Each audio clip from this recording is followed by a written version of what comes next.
ভাই বাঙালি কত নিচু জাত, প্রায় 10টা মিনিট জ্যামে বসে রয়েছি। আর জ্যাম লাগার কারণ কি, সামনে একটা বাস দাঁড়ায় দাঁড়ায় লোক উঠাইতেছে, এর জন্য আমরা জ্যামে বসে রয়েছি।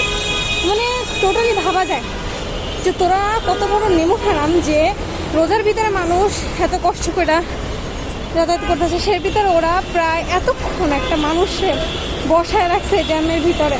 প্রায় 15টা মিনিট জ্যামে বসে শুধু ওদের লোক, মানুষজন এত কিছু বলতেছে যে মানে তাদের কোনো হুঁশ নাই, তাদের লোক উঠে দেবে এটাই।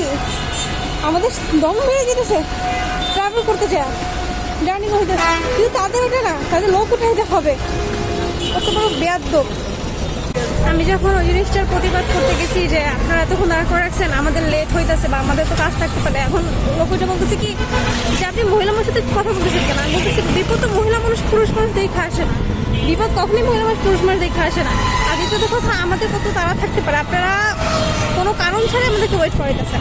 এখানে যদি কোনো কারণ থাকতো, রিজন থাকতো, ইটস ওকে, বাট কোনো রিজন নেই, আপনারা শুধু শুধু লোক উঠাবেন বিধে দাঁড় করেছেন। আর আমি যে খাইতেছিলাম তার ড্রাইভারও কিছু বলতেছে না, কারণ তাদেরও লোক উঠতেছে। এসব লোকাল বাস আমাদের দিন রাত 24 ঘন্টা পিটাইলে কোনো গায়ে রাখ মিটে না, কারণ এরা নিজে লোক উঠানোর জন্য পুরো যাত্রীদেরকে হয়রানি করে। অলওয়েজ এগুলো ওঠার চেষ্টা খুবই কম করে, সেলফিতে চলা হয় বেশিরভাগ বা রাজধানীতে, বাট বাস পাচ্ছিলাম না, এসে ওইটা উঠে। কিন্তু